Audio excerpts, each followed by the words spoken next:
All right, 99.9 Punk World Radio FM. You guys already know what time it is, and right here we are joined by Ontario's own. That's right, we got Limits of Approach, also known as Channel 99 for those old school punk rock fans. Guys, how are you doing tonight, and how's everything out there in the GTA area? Everything is good, man. Hot but good. I hear you on that, man. We're just getting a little bit of that rain, man. So hopefully the hotness cools down here in Ontario, man. But we all know how Ontario weather is. We're probably going to get scorched again in like 2 days, which is bullshit. But we can enjoy the cooler weather for like 48 hours till Mother Nature decides to burn us again. Yeah, that's right. But I know you guys are busy individuals, so of course I'm not going to take you away from your Saturday night too long. But as I mentioned during the intro of this interview, way before Limits of Approach, you guys were also known as Channel 99, that absolutely tore up the Toronto, Ontario area with amazing releases. You guys done phenomenal things, and we're going to get into that. But I got to ask, man, could you tell us the story behind the formation of Channel 99? And of course, how did you guys actually first meet and come together to form this very first band? Well, we all met in school, high school. School with Brian. Well, Dave's my brother, so I've known him my whole life. And then, yeah, we all met through school, started a band. We were all into metal and punk, and we were like in grade 7 when it all started. In grade 8 and then grade 9, we started playing shows, and then played throughout London a lot at the embassy. And yeah, eventually we just kept it going, recorded our album, went on tour across North America. And yeah, it was great times. And I do know as well that in 1998, you guys actually released the Channel 99 record titled Another Dollar, Another Door Closed. I was wondering if you can actually tell us the story about this album, and of course, has it since been uploaded to streaming services for the newer generation to be able to get their hands on it and just kind of listen to it, man? Because I remember this album when it first came out way back in the day, man. It was a killer album then, and it's just as killer today. Yeah, man, we're pretty proud of it. It was... yeah, it was a great time. Like the punk scene in the 90s where we were, like it was rocking. Everyone was into it. There was a lot of support. We built quite a bit of momentum. We played some killer shows with some killer bands. Yeah, yeah, man, anything you want to add? Yeah, I know it was a lot of fun. You know what, man? I think a lot of that stuff has really come full circle. Like when you look back, like, you know, you mentioned that stuff was recorded in 98, and here we are now. And, you know, man, when we crank these tunes, they're just as relevant as they were the day they were released. And, you know, with this streaming platforms and stuff like that, a lot of the stuff that we put on there now, you know, it might be new to the streaming world, but, man, it's got 20 years in the grind. You know what I'm saying? Like even the first Limits of Approach album that we did once we went through the whole structure change and stuff like that album itself is... you know, there's already some time behind all that kind of shit. So it's kind of cool that it's, you know, now that we put all this stuff on here, that it's really kind of resurrecting. But, you know, clearly, man, Channel 99 was the founding, that was the root of it all. And it's kind of cool to see that it's back in circulation. Yeah. And I do know as well that record actually opened a lot of doors for many punk bands out there in the London, Ontario area. I do know I heard many things back in the day. That was that album that really solidified the punk rock scene within the Toronto area.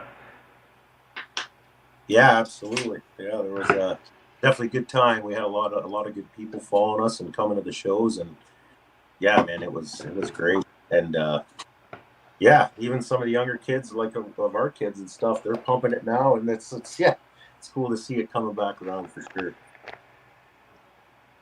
And also as well, I do know that this album was actually released with Poverty Records. I was wondering if you can tell us a bit more about that record deal very early on in the late 90s. And of course, how did you guys actually land on Poverty during those times?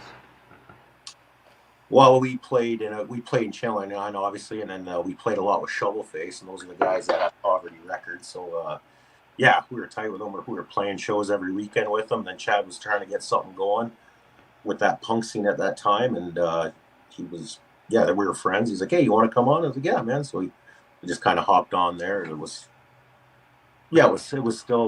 just friends, really, just rolling and playing music. And how many bands were on Poverty Records? I'm not even sure. I think they did. They never did much. It was a compilation, I think, of like 6 or 7 bands, and that was pretty much it. But yeah, there's like us, Shovel Face, Daily Murders, Left Behind.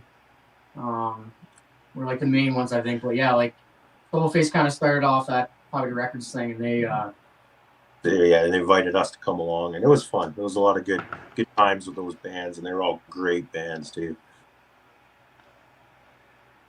And also, as well, you guys had the opportunity to share the stage with a legendary band, Sum 41. Looking back, I was wondering if you can actually tell us a bit more about that particular show and tour, and of course, what was it like just being able to share the stage with a then young Sum 41? Yeah, man, I think like just from my perspective, like they came right out of like Ajax, Ontario, and we're starting off just like us, right? Like really young, really ambitious, really kind of new kind of sound.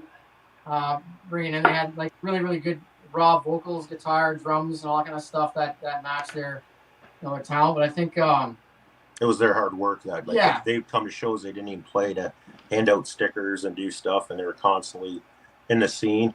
And after that they exploded. I remember we played a show with them. I think it was at Call the Office, maybe. I can't remember where it was for sure. And lo and behold, I hadn't seen them all. I heard they were doing well, and I remember one day I was coming home from work on 22, and a Pepsi van pulled beside me with all their faces on. I was like, holy! And after that, they just exploded. They were everywhere. It was pretty crazy.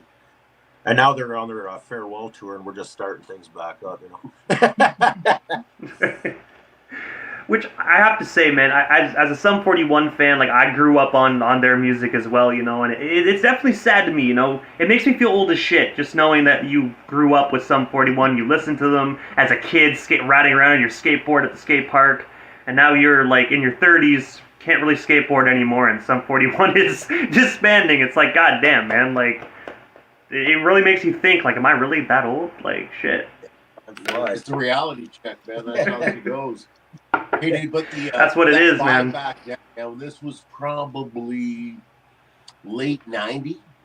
In London, it didn't matter what band was playing. If you went to the Embassy Hotel, because that was kind of the launching pad for a lot of up and coming bands or just bands in general. I seen Buck Cherry there in a snowstorm in January.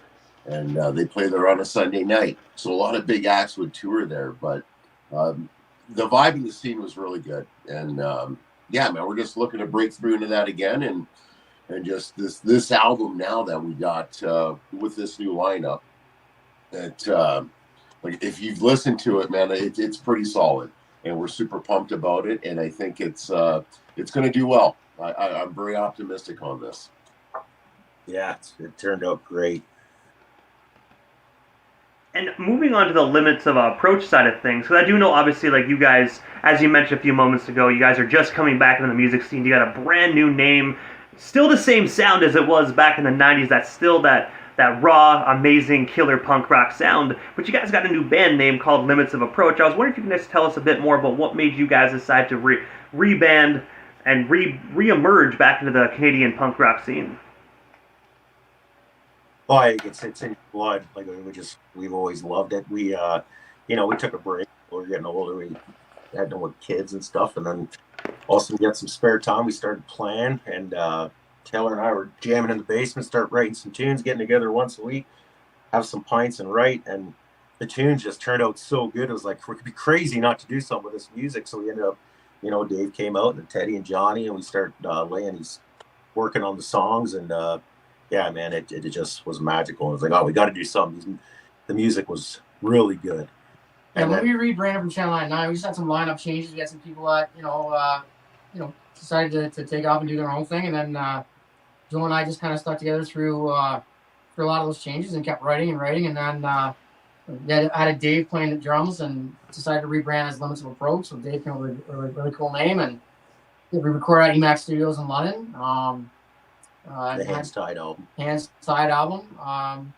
And it went over really well. And, we just had a hard time, obviously, like, releasing that or getting it out. Didn't know much about kind of like producing it online and all that kind of stuff. So, But that's why, you know, it's that music is it's historical, just it stays, right? So re-releasing it now is just as good. But yeah, I think from 99 to Limits of Approach, we just again lineup changes and just dedication to keep playing music. Yeah, fresh start, different faces, want to just move forward, right? Yeah, man. You know, the restructuring was significant enough that it needed a name change. Like we felt that you know, the Channel 99 thing was done and well accomplished, but it came time to.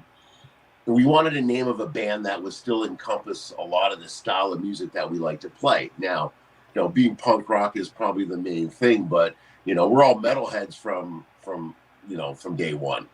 And you know, Ryan writes a lot of, like, he can do a lot of acoustic stuff. We got the ska.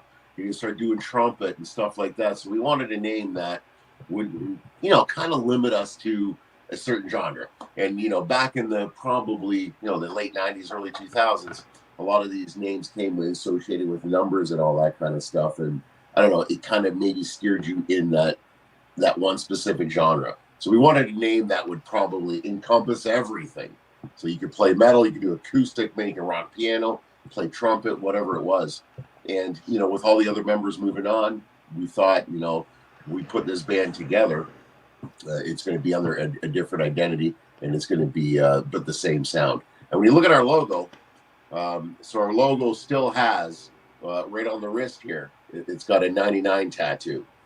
So it's, you know, it kind of tells where it began and to where it's going. You know what I'm saying? And just when you actually, just bringing up that amazing album that you guys actually said you had a little bit of a hard time actually initially getting released, titled Hands Tied, I gotta say the one song that I've always adored was actually A Night at a Bar, man. One of my favorite songs. Borrowed Time's another one, but A Night at the Bar is actually another phenomenal joint. Yeah. Well, it's funny you say it. A Night at the Bar, I think, I'm joking attest to that. We actually went to a bar one night, myself and him, and I can't remember who else was in the car. We actually ended up having some altercations with some people, and that tried to mug me at an ATM, and then we ended up having some altercations in the middle of an intersection. And so after that occurred, I think that inspired Joe to kind of write a little bit about people that have some ego problems and, you know, alcohol fueled problems. So I think that became that. A lot of tunes that are written. Joe does an incredible job just pulling in life experiences, life things, situations that happen, and putting a good spin on it, turning into music, making it relevant, making it positive, right? So yeah, well, I appreciate you saying that. It's a good tune. Yeah, it's a solid riff, and as simple as it sounds, I if I remember correctly, when we recorded or when we first started playing it, it was one of those band practices that you brought in the new ditty, and when it was over, the song was done. And it the riff still rings true today. I still dig that riff every time I hear it. Yeah. And when you said as well about the ATM situation, I know you guys are not called Channel 99 anymore, but that guy almost fucked around and found out. He almost found out and found himself on Channel 99 News, man. I'm telling you, because you know what I mean. You know what I mean. He almost ended up on the Fight the Whole Bar. Straight up. and But no, honestly though, straight up, at the end of the day, I was gonna say this right off the bat. No matter how drunk I am, no way in fucking hell would I try and actually rob someone at an ATM when he has 3 of his other boys with him. Like 4 against 1, I don't care how liquored up you are, you're not winning that fight. I don't care. Unless you're George St. Pierre or some shit and you're all Vaselined up and you can slip through arms, then maybe. But I don't know. 4 on 1 just doesn't work for me, man. We were the outnumbered ones that night, but we're still alive. Well, I was trying to channel the Canadian Crippler Benoit's maneuvers in the ATM box, but I'm a bit of a garden gnome, man. I'm not a very big guy, bud. So lucky that I have big fellas in here that can take care of me. Fully Teddy was there. That's right, yeah.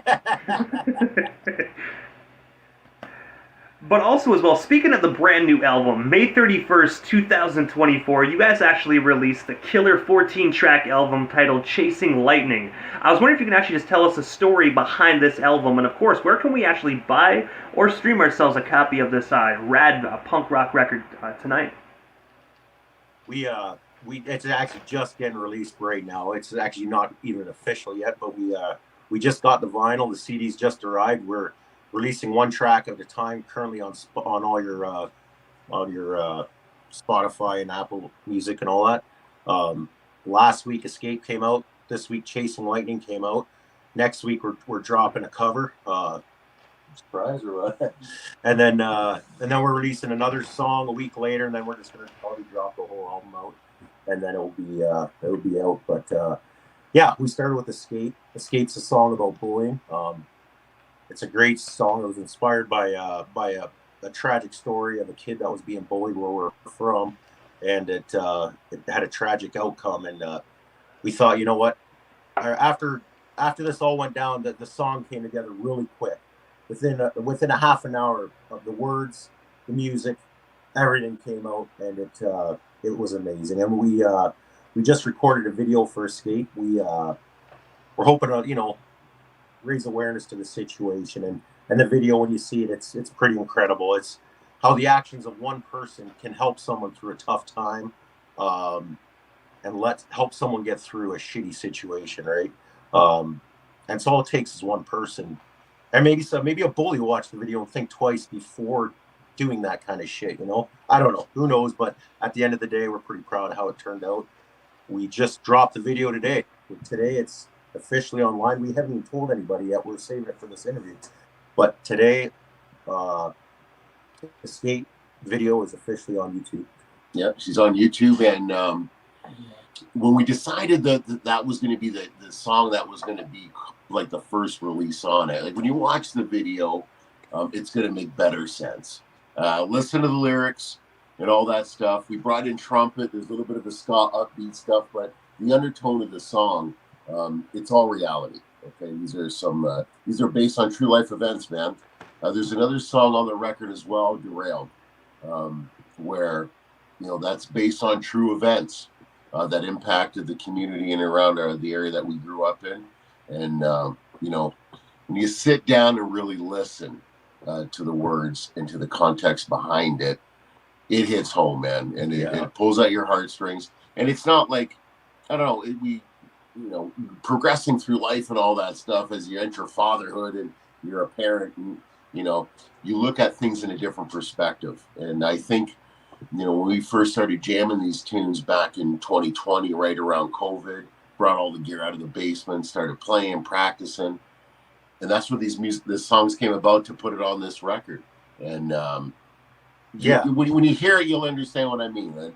Those are some of the songs too that I think are super impactful, and the message behind it too, like that whole bullying thing. And you see a lot of stuff happening now in schools, man. It gets pretty gnarly, and I think the cyberbullying's huge, all that stuff, right? This Aaron Huggert guy, the Electric Motion Pictures, those guys produced the video. With They put it together with Lee Bernier. They put the script, all that stuff, and when you look at it, man, they nailed it. They did a super job on it. We were very proud when we watched it, and yeah, man, I can watch that stuff on repeat all the time. So we just uploaded it to our YouTube channel yesterday, and if any bands out there are into looking to getting a music video done, reach out to Aaron at Electric Motion Pictures, man. They're great, and they're reasonable, and they do a hell of a job. And I have to ask, because I know you guys mentioned that you guys now you guys have children as well, and obviously just this story about this individual that got bullied and unfortunately took his life. I have to ask, how did this actually affect you guys? Because obviously, making the song, playing the song, and then doing a video. I mean, how did that actually affect your guys' emotions while actually just filming the video and recording this song? Like, how close to home did this actually hit you guys? Well, I think in every situation, for Derailed, for instance, you put yourself in the parents' shoes or the family's shoes. Like, Derailed is about a missing person, and you think of what a missing child. So you think of what the parents are going through that time. So there's a line in Derailed where it goes, "Though you're gone, I still feel your heart beating.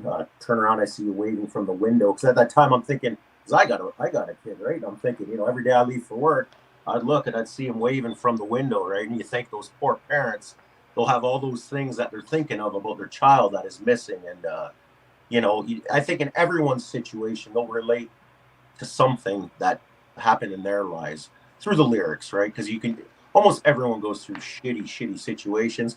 And at the end of the day, you want to have a positive outcome, and you hope the music brings that and helps people through that. I know it did for me, and not with our music, but other people's music, the music that inspired us growing up. You can think back to the music that helped you through all the tough times, and yeah, man, just that's what helps people get through the music and the good people in your lives. Yeah, for the escape thing, like for the bullying, I think like it's really easy to be an asshole to people, right? And I think like the older I get, the more cynical I get. But I think like for people that bully and people that instigate, I mean, there's always a reason behind it, right? Whether it's their own self-esteem, whether there's shit going on in their home and stuff like that. So when we're filming the video and thinking about that, it's just trying to keep that in perspective, and have an understanding that instead of being the asshole, like it's a lot more difficult to be supportive and stand up for people that can't do it for themselves, right? So I think the message is, yeah, it's super easy to be an asshole in life, but it's a hell of a lot better if you're the one that's helping instead of being the asshole, right? So I think that's while we're filming it, I know trying to get into that character and getting an understanding and making sure that while we're shooting the video that we it's a somber mood, but at the same time you're excited because you have adrenaline and all that stuff while you're filming it, but the lyrics are what make that to me pretty special. And like I said, like these guys said, when you read them and you listen to it, it definitely hits home and it's relatable to anybody in any situation. And I think that's what we wanted to kind of come across, is that making our music and making that song as relatable as possible to the general public and everybody, man. And when these things were released on vinyl now, so you can actually pull out the insert and read the lyrics, which is something that is kind of getting resurrection in today's music world. When you look at a vinyl record and pull out the insert and get through the liner notes and the lyrics that are associated with the song too, it gives you a different perspective and it gives you more of an understanding on what the song was about. And I tell you something, I've listened to that song a million times. I've played it just as many, and every single time it hits me the same way. It's unbelievable. It's a good time to spin Escape, man. And I have to ask, first and foremost, guys, because obviously, aside from this amazing record where you're releasing single by single, and of course, the music video that is available on YouTube right now, so, I mean, I won't even get mad, ladies and gentlemen, if you just leave this interview and go watch the video. I mean, that's the whole point, so make sure you get out of here and watch that video. But besides the point, if you do stick around, what is next for Limits of Approach? Like, is there anything we happen to miss during this evening's interview? Anything else you guys still do want to touch on, talk about, or promote for the individuals that are still in here that didn't take the DJ's advice? Because whoever does actually listen to the DJ, that's all I gotta say. I mean, but like, what's next for you guys? The main plan right now is to try some shows to get on and incorporate ourselves into the London music scene, because we've all been gone from it long. I mean, there's still some people that know who we are, but to try to get back in there and hang out with some fellow musicians and get on some good shows in London, Ontario, and then start That'll be fun, man. Yeah, start reaching out to other communities within a few hours that we can get to, and just start playing some shows again. Yeah, man. And selling records and just having a good time. Hey, listen, I heard Authority Zero's on tour and they're coming to London and they're looking for an opening act to play in London. So I'm just going to put that feeler out. If you know anybody that promotes shows in London, that it's literally about 5 minutes from my house right now. I know a band that could probably open up for Authority Zero and I'm big fans. Hey, dude, I just want to give a big shout out to the lineup we got now. I understood the Channel 9 Now Limits Approach thing, but the lineup we have now is... dude, this was a lineup we needed to bring us into where we are right now. Like, I don't think we would be doing this interview, or we would have over 1,000 streams on our first release on Spotify if it was for, Teddy, for example, is probably one of the guys in the band that is pretty engaged and motivated in promoting this kind of stuff. And especially on the social media, yeah, we lacked, right? there are songwriters and stuff like that, but anybody that's in a band knows the band has to run like a well-oiled machine, man. There's a whole bunch of moving components that need to work together. And dude, I'm super proud and super pumped of the what we got going on here now. And I'm just so optimistic. I think we all are on how this is going to. You know, I think once we start playing about a half a dozen live shows and get out back and playing, it's going to propel this Chasing Lightning record. And it's a front to backer. I think this is our Zeppelin 4. This is our Slipknot. It's our Volume 4, the subliminal verses, all that stuff. This record here, it's like our Master of Puppets, man. It's a good ditty. And it's very comparable to the Channel 99 one. I spun Channel 99 record today. You know, it's one of my daily routines. There's certain records I got to listen to in its entirety before I start my day.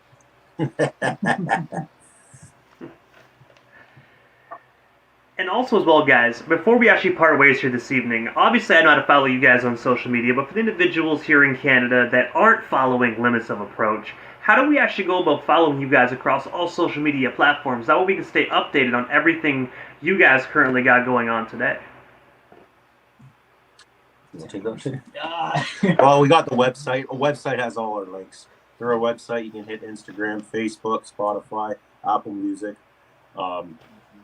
YouTube. Yeah, everything's there through our website, but Spotify, obviously, whatever you're into, we're on all of them. So it's not hard to find. You know, you can. Yeah. Dude, our social media presence is pretty active. We're on it daily. We're updating, promoting our music. Like, you know, we mentioned earlier, we're doing multiple drops on this Chasing Lightning record. So we're looking at half a dozen songs within about is it a week? 2 weeks? Yeah, about a week in between. Yeah. You know, little teasers, this and that, and then, you know, we throw stuff on. We're at the Instagrams and the Facebook, TikTok. You can reach out to us anywhere, and you'll see that probably by about the end of the summer, we're hoping to have the full release on probably all social media platforms, maybe even sooner. But it's nice building hype off one song, man. I kind of dig that. I do like it. And just when people, then another one comes out, right? Just keeps you rolling. What I'm going to say first and foremost, guys. Interviewing bands, have you ever heard of a band that covered The Gambler? I don't think I have. I mean, I've interviewed a lot of people. I don't think I have interviewed one that actually covered The Gambler. Well, you did now. And it's a banger. Hey, there's a first for everything. It's a first for everything. It turned out really good. You got to hear this track. It's dropping next week, June 26th. And it's an old-time classic, hit with some metal, some punk, and some ska. I know it might be hard to picture right now and digest, but when you listen to it, man, it's a pretty good banger. And it just, I don't know. Granted, it is a classic song. It's not our song, but you can, when you hear it, it's definitely got the same, all the ingredients that are involved in all the other songs that we play. We do cover a couple other songs too. That one of them is "Ring of Fire." That's going to be on the record as well. They spun that on college radio or on Western radio there 2 days ago, and it really turned out well, man. Ryan's trumpets and stuff like that. We were thinking about doing a good ditty that would incorporate brass. There's no better than "Ring of Fire." And when you hear the track, it's pretty powerful, man.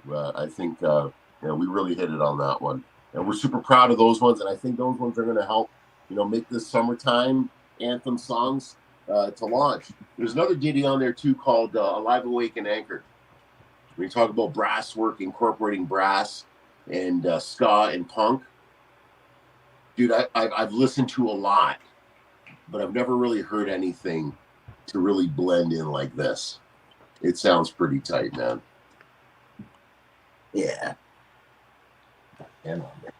But I gotta say, first and foremost, guys, thank you so much for giving not only myself, but the radio station Airways a bit of your time. It was such an honor speaking with you guys tonight. Hopefully down the line, we can make this happen again sometime soon, or even get you guys down to Prescott, Ontario for a show, man. I gotta say, it'd be great to actually see Limits of Approach live in full effect in my hometown. Hey, stop teasing, pal. We're there. Yeah, thank you very But much. definitely, we will definitely talk. We will definitely talk about that, guys. And you're most certainly welcome. Definitely have yourselves a phenomenal night, and we definitely shall talk again soon. Teddy, I know me and you are connected, so I mean, whenever you guys are ready to set something up, let me know, and I can definitely work out the logistics on my end. Sounds good. Thank you so much Yeah. for everything you do, man. Thanks a lot, man. Sure, Thank you. Hey man, you're most certainly welcome, guys. I gotta say, I do it for the love of punk rock, man. And you guys are a killer punk rock band, so it'd be a damn crime if I did not get Limits of Approach on 99.9 Punk World Radio FM. You can't have a punk rock radio station without Limits of Approach, like on the air, man. It's a crime if I didn't do that. So you're most certainly welcome, guys. Definitely have yourselves a phenomenal Saturday night out there in the Toronto area, guys. You too, pal. Thank you. Thank you. Cheers. Bye-bye.